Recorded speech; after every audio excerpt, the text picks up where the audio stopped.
આજે તો જો બપોરના વાસણ પણ પડ્યા છે અને રેણ ભેણ ને રમણ ભમણ બધું મેં રસોડું કરી નાખ્યું છે. કેમ કે વાત એમ છે કે બનાવવાનો છે મારે સેવનો દૂધપાક. અને આ દૂધપાક બીજા કોઈ માટે નહીં, જે મારા વેવાણ ગયા હતા ને જાત્રામાં એને મારે જમણવાર દેવાનો છે, એટલે એના માટે બનાવવાના છે. પણ એના પહેલાં તો અમારે આ બે માં દીકરા ભૂખણની એન્ટ્રી થઈ ગઈ છે.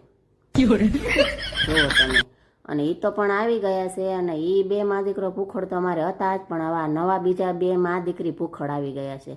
કેમ કે આ છે ને એ મારી માસીની દીકરી છે અને મારાથી મોટી છે, અને આ એની દીકરી છે. પણ એ દીકરી એટલી નટખટ છે ને કે તમે વાત જ પૂછોમાં. પણ કામ પણ એવું મસ્ત મજાનું કરે છે.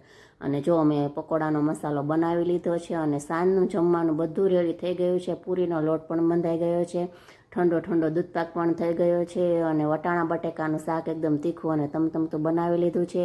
અને અડધા કાચા પાચા આપણે પકોડા તળી લીધા છે. અને પછી મહેમાન આવશે ને ત્યારે ફૂલ પકોડા તરીશ. તો મળીએ નેક્સ્ટ વિડીયોમાં. જય દ્વારકાધીશ. Like, share, subscribe.